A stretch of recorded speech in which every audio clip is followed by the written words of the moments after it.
Well, it's 7 o'clock, we'll go ahead and get started. It's great to see everybody. I hope you all are doing well. I'll call the meeting to order.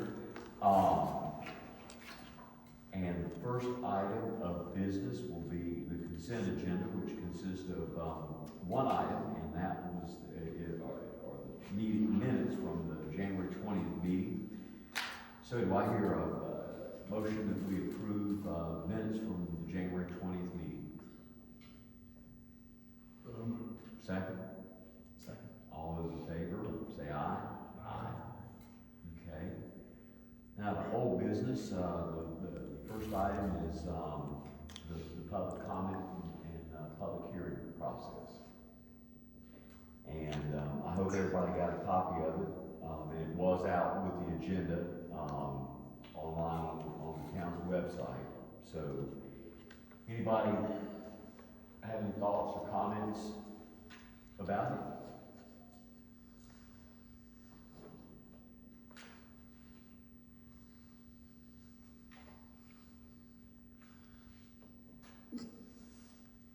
And you might want us to give you a little background on that. This is, Brad kind of surveyed multiple municipalities, and you guys had asked us to look into this process. And this is really just the first draft to get the council thinking about it, and kind of going over it and see what, if anything, needs to be done to change. Number one, our public comment process. So, every council meeting has a public comment period, and municipalities do it a little differently. Some put it at the beginning of the meeting, and then proceed with the business, and then some put it at the very end.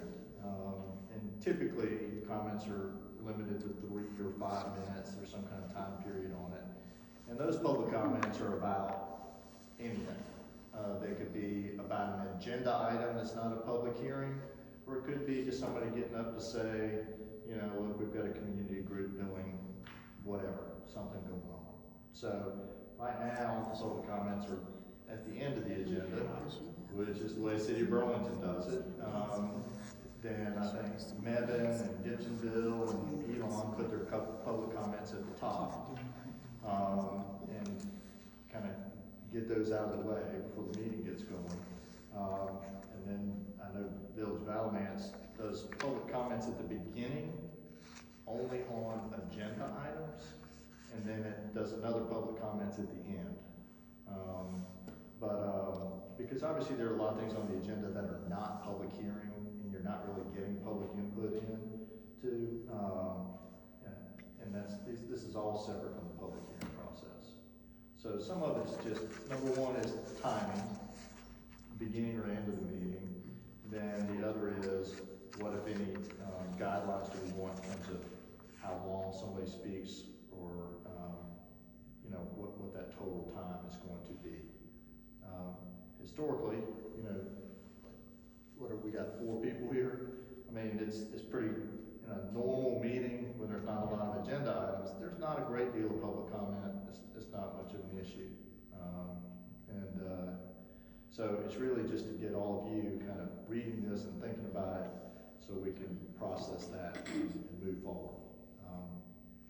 Public hearing process is a little different. It's just a question of, number one, whether we want to use sign-up sheets for the public comment at public hearings, and then number two, what is the time limit?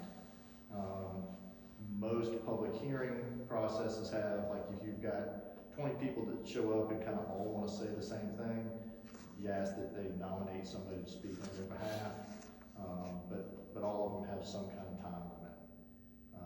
There is generally, in these public comment type things, an admonition to the group, just keep it to the matter that we're talking about, keep it civil, that comments aren't directed at particular council people, there's no personal attacks and those kind of things. So, yeah. Is it like in the other municipalities, is it usual for them to have like if you don't sign up by the start of the meeting, you don't get to speak, or is it like a rolling, as long as you sign up, like as it's going? How do they handle that? There are different processes in different places, so, and there's not just one way to do it. Certainly at your larger cities in North Carolina, there's a sign up, all right? The really large cities have gone to the point where you sign up online before the meeting, and if you do not sign up, you do not get to speak, okay? And then kind of, it's a trickle-down process from there. Understandably, because, you know, the council only has so much time, no matter how big a city they are, and they're just trying to manage that comment process. I know Meta has a sign up, and you're required to sign up to participate in the meeting.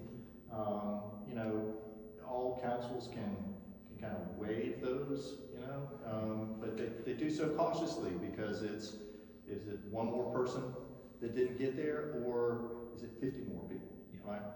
And the goal is to create a forum for public comment, but still be able to get the business done of the meeting, okay? So those are the balancing that you're trying to do. So it seemed like a good time for us to kind of go through this process, take a look at our policy, and let this council kind of decide what they want it to look like. Other questions, comments? I have a question. Did all this arise out when, you know, we had the discussion about the sheets coming up here, and had that big hoopla about the time and the sign-up sheet? This is kind of like new. That's when we first started coming here. And I heard you mention tonight about the agenda going to the website to see what we discussed the last meeting, previous meetings, what's going to probably be held this meeting. Because when we came to that meeting, I wasn't aware about the sign-up sheet. I was kind of unprepared because I wasn't really aware about the website, so I could come prepared for the meeting. Mm-hmm. But did all this arise out of that? The hoopla we had about. I think it did. You know, we had not had, and you guys helped me, a public hearing that had as much interest as the Sheets public hearing did. And so we anticipated that, and we put together some guidelines to operate from that night. But, you know, it's like a lot of things, and is that, you know, we put something down on paper, and I think they worked pretty well that night. I don't think everybody that was there would agree with me on that, but I felt like after we had used them, we need to go back and look and say, you know, what can we do better? What did we do well to make sure that we've got that in place, so that next time there's a meeting with a public hearing with that much interest, that we've got, you know, that we've got those in place. You know, I know that since that meeting, the numbers now dwindled down. So if you're not coming on a regular basis and being the know, only those who know knows. So if something happened again, you get 20, 30, 40 people in here. You got 25 people who still in the, you know what I'm saying, kind of lost because they don't know. They're coming out of an emotional place because they're either being affected personally or something like that. But it's nice to come every week to know what's going on, so now I know. Yeah, you know what I'm saying? And I appreciate you coming. I mean, in that. I'm gonna say every month, excuse me, but you know what I'm saying? If you don't know, you're still gonna be confronted with the same type of situation, I would think. Well, and we've had discussions about sort of modernizing some of the way council is managing things. We'll put stuff's going on YouTube now, which wasn't the case prior. I've talked to Brad about, you know, putting, you know, making stuff more easily available in different ways. You know, we've got a small staff, we're, you know, volunteer council. You know, we're making steps to modernize and communicate better and doing all those different things. So I don't think there's anything in the next few months that's people are gonna be beating down the doors for, but hopefully if that happens again and when that happens again, there's going to be months and months of council meetings people can go back and watch. They're going to be able to see the development. You know, I think anybody and everybody could always communicate better. Oh yeah. And that's sort of what we're working on, and having clear and concise stuff that will be publicly posted on the website once it's approved is a good step in the right direction. Oh yeah. Yeah, before the meeting started, because sometimes you get that petition, the people coming down here, everybody got a soapbox, and it's like, it's kind of hard to control that, you know what I'm saying? Well, if you go on social media, make sure it is from the town. You have people had a man call me about 3 weeks ago, complain about he was told our mayor makes $150,000 a year salary. I want that job. And I said, I need to send my resume. I told him we all make zero. I need to go ahead and put my resume in. I'm retired. We're gonna surprise you tonight. I didn't see a check in for that. But that's how crazy the social media rumor mill is. Yeah. Some people throw it out there just to see what they can stir up. Yeah. And I think one of the movements to the towns and municipalities starting to record meetings is that folks will come to the meeting and they'll like record parts of it on their phones and then chop it up and use the parts that they like and cut out the parts they don't like. So if you wanna have the one authentic version of it, it's on the town's website as posted, or on the town's YouTube website as it's posted. And it's also easy just to point back to that and say, it helps with record requests, right? Because if you just record it and generate a transcript from it, and then you have 10 people asking you for it, everybody wants a copy of the audio and all of that. So this just solves a lot of problems, is what it comes down to. And it's gonna be a multi-step process, because we're not gonna be in this building permanently. We'll be planning for stuff in the future, where stuff will be more professionally done, and you know, it's not a trap on setting on the floor, but you know, it's better than where we were. Right. And my only thought, after looking at it and thinking through it, talking to Brad some, is that, you know, my inclination would be to, you know, if we have 25, 50, 10 speakers show up, that we don't try to put a time limit on the public hearing, but instead give each speaker so many minutes, 3, 5, wherever we land, so that everybody gets a chance to be heard, and do it that way. Agree, and I think then it's consistent for everybody who comes up, and you get to speak once, and that also encourages people over time to be organized to come up and make their points. But that it be them talking about the subject matter and not making it personal. Right. Yeah. So since we do have a small group, any other comments or thoughts? And like I said, if you haven't looked at it already, the draft is of what we're talking about is on the website. So with the meeting agenda. I spoke at the Graham City Yeah, I Council. saw your name in the paper. Oh, you did? I did. Well, they have, you can speak 3 minutes and the clock, you can see it as you're talking. And I thought it worked quite well, and the process went well. Yeah, I saw that you wrote had spoken at that one, so. Yes. Okay. So are we at a point that we can free up Paul and Brad to maybe just sort of tighten everything up and see if we need to do any polishing on it and get that underway? Yeah. Y'all good with that? Yeah. Okay. All right, friends, what's going on with the engineering?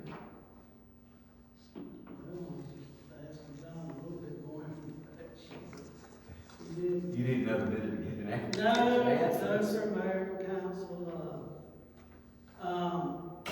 we have completed the water main for not services.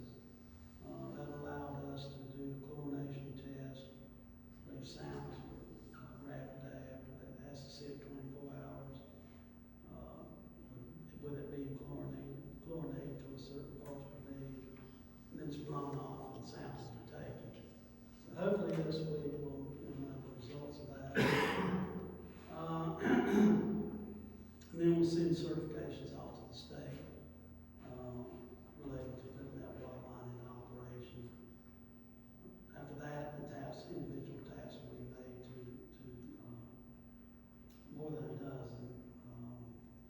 short side and the long side taps.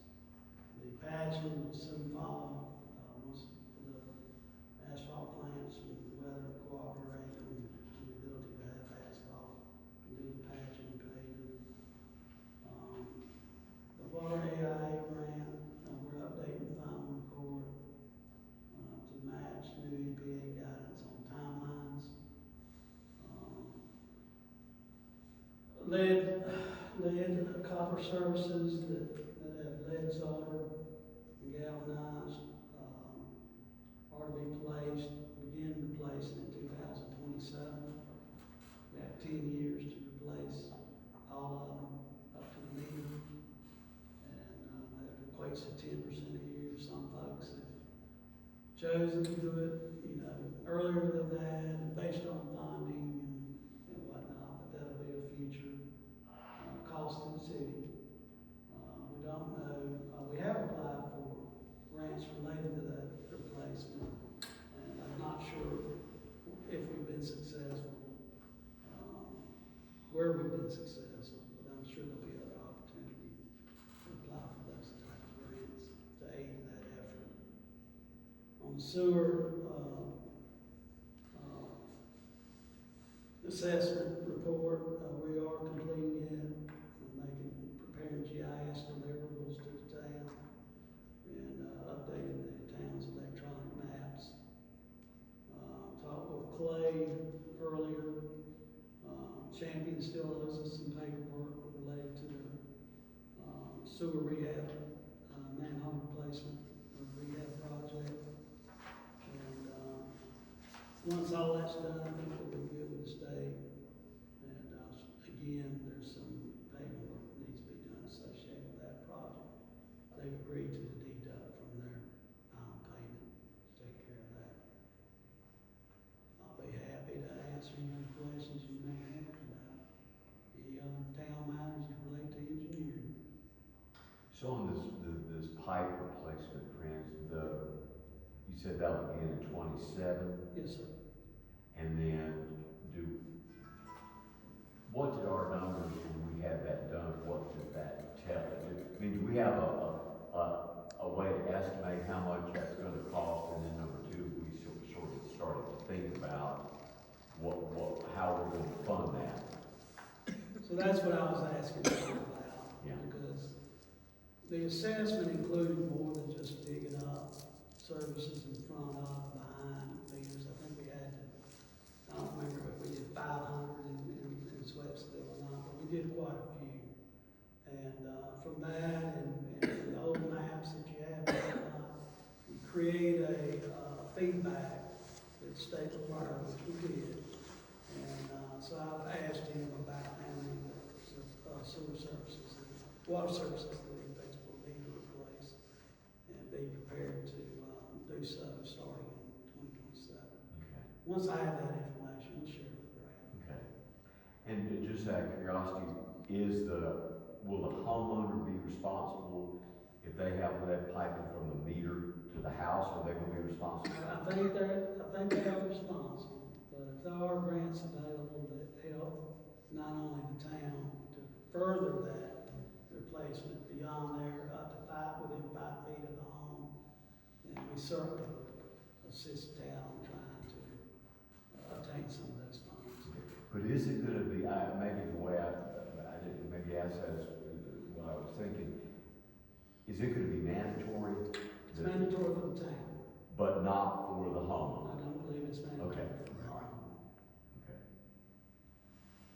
All right, so, good. Yeah, I mean, on one hand, I think 27 is a long way away, but really, it's not a lot. You're right. So, It's around the corner. you're exactly right. So, Just, showing my ignorance in this, when did we stop using lead pipes, just sort of as this, was that the like 50s or 60s, or? No, I think lead solder was later than that. Okay. And I tell you what, though, we do have a report that speaks to the history of it, and be happy for that, make that available to all of you. And I know that John wants to finish it, clean it up, And then I think it's available for you. Okay. They can get it posted on the website if they want to. Okay. But it goes into the history of when materials change, galvanized piping as well.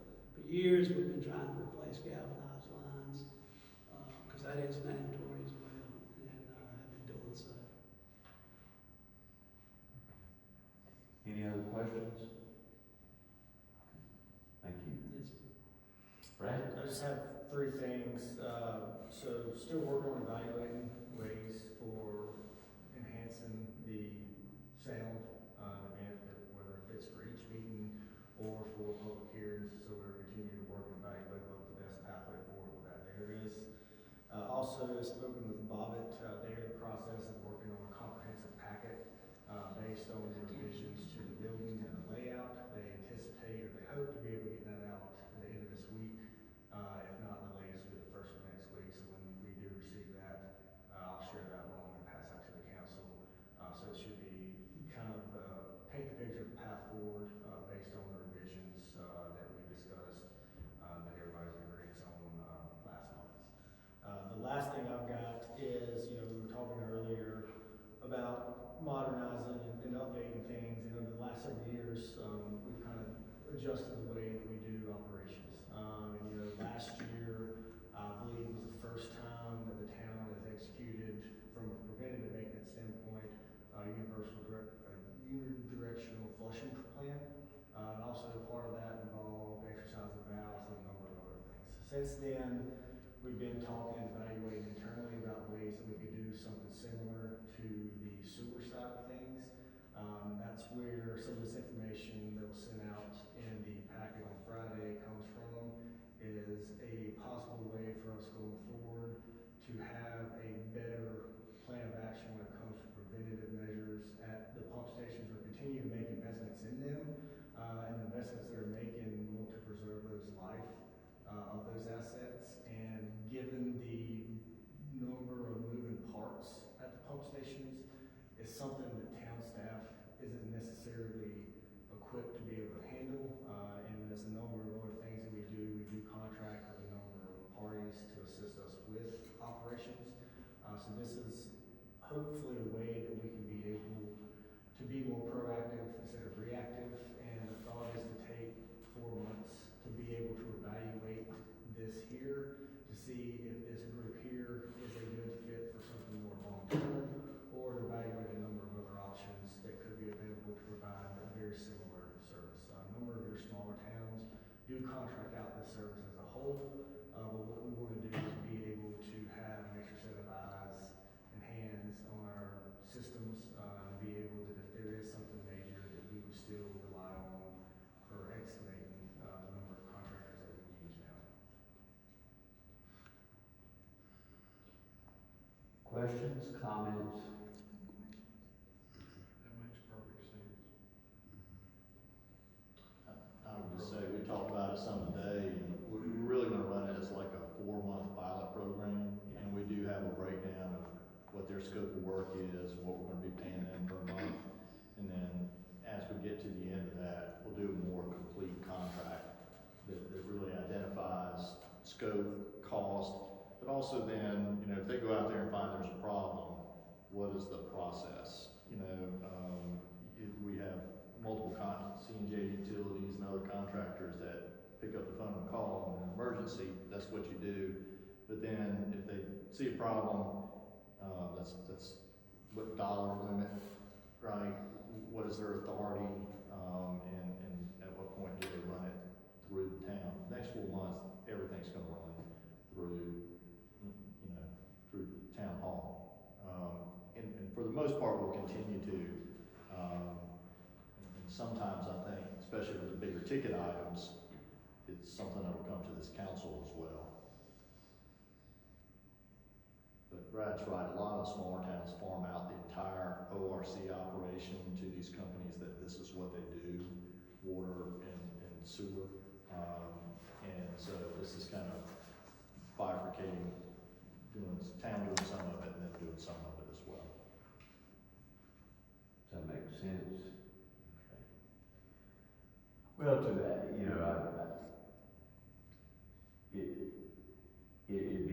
nice to have somebody who's got the skills to, you know, say, if you did this, that, and invested the money to fix this, or replace this, or add this, that you're gonna more than pay for it down the road. And right now, we've just not got anybody with that kind of expertise on our staff that, and so if, you know, if we can add that and make ourselves more efficient, then I think it's worth looking at for, you know, for a 4-month period, to see how it works, and see what kind of data we get, and then what we do with it, so. So I mean, would you like the council to make a motion on to, or? I don't think we need to. I mean, I think it's just a staffing level 4-month pilot program, and then come back and report. Okay. And then when we get to the point, if we do like an annual contract, which is typically what they do, then bring it back to the council for approval. And that would probably time up roughly with, you know, as the budget's getting put together, what's that look like, and factoring in that cost as well. Because it is current, there's a budget, yeah, that will cover the cost of this, so. Okay. Everything you got? Sir. Okay.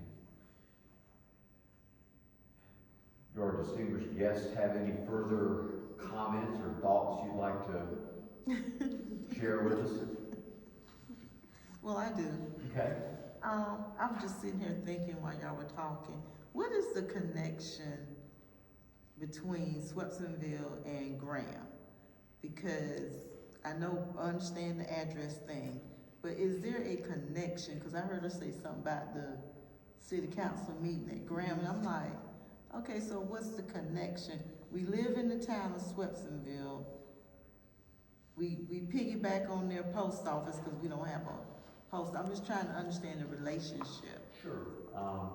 Well, I think specifically the post office, and you all jump in and help me, is that you know, the Graham post office serves a lot of the southern part of Alamance County. I mean, beyond the Swepsonville town limits, even going further south, people have Graham mailing addresses. And then the Haw River post office comes down into that area where Autumn Trace is, going up 119. Those people have Haw River addresses. So that's more of a function of how the Postal Service has determined which post offices will handle mail delivery, sort of exclusive, or whether it's in a municipality or not.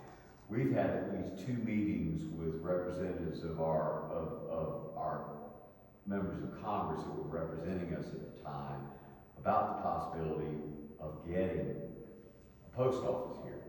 We had one here, I think, before. Kay, you may have been here when we had the post office, but we had one that had no mail delivery, but it was post office boxes and a clerk at the window. Her name was Janice, but there's never been, in my knowledge, a designated post office like that mail would be delivered to Swepsonville out of here. Is that? I think I'm right with that.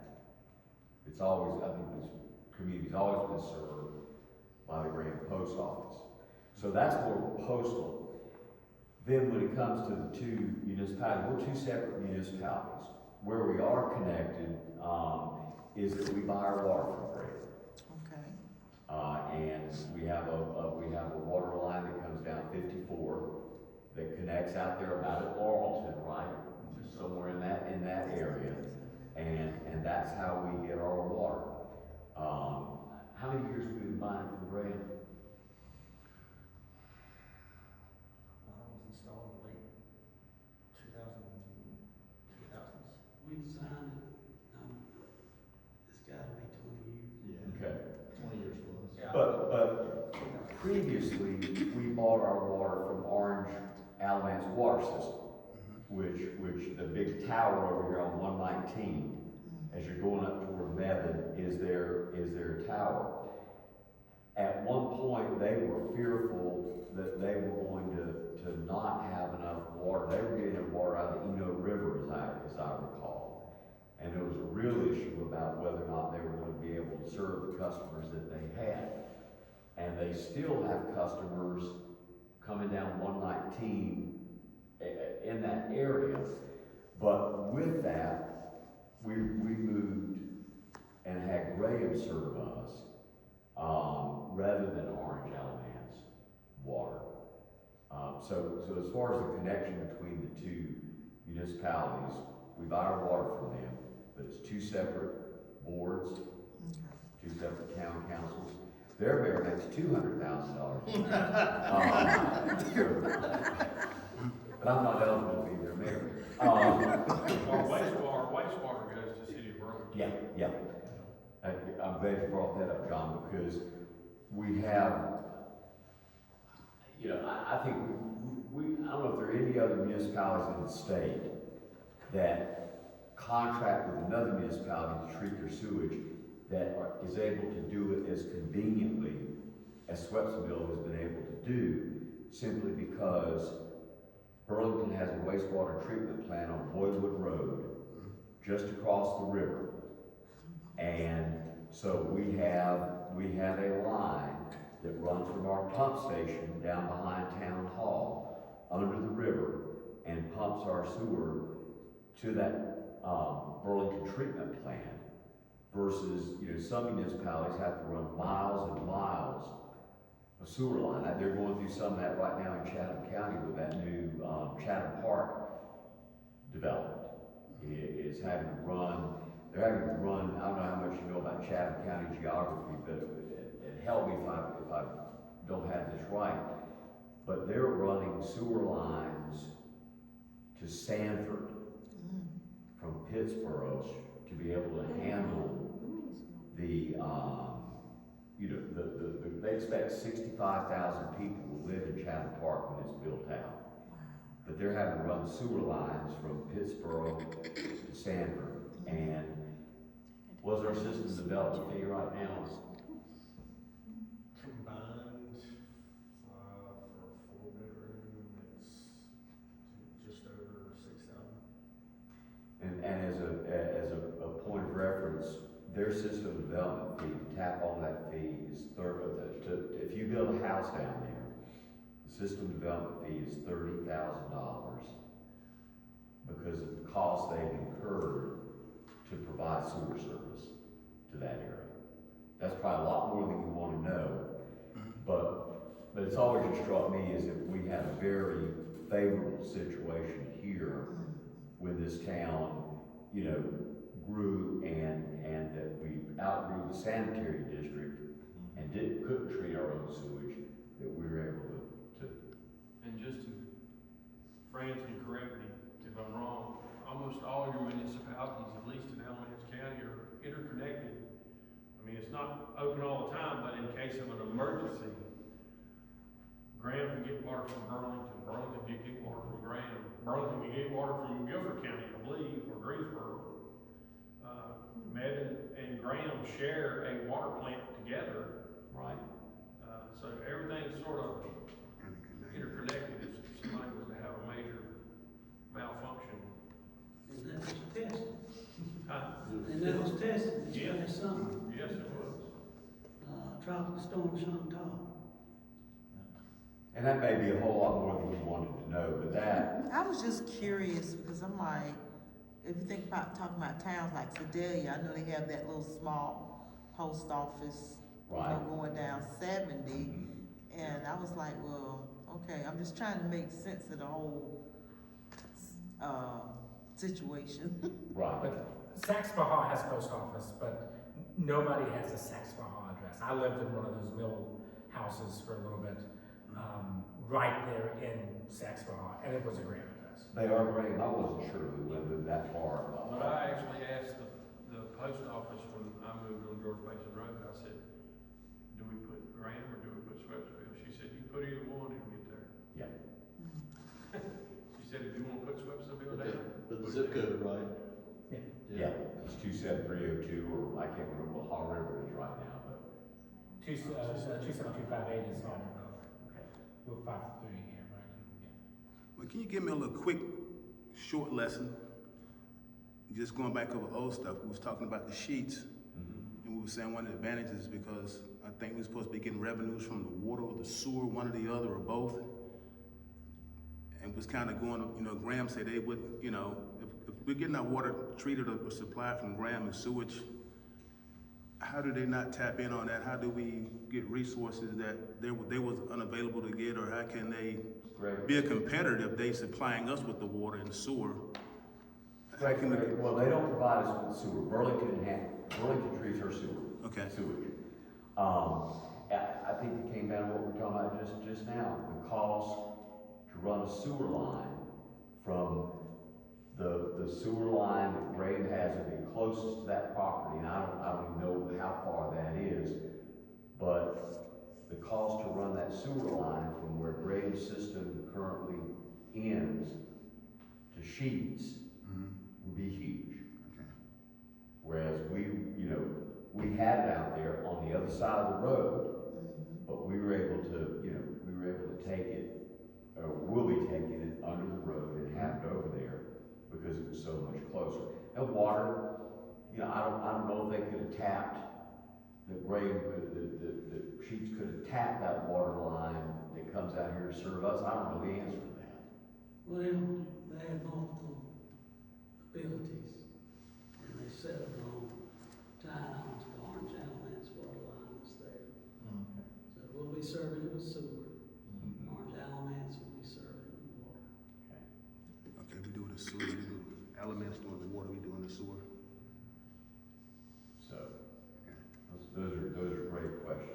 Alamance is the county. And Anything else? Graham is the city.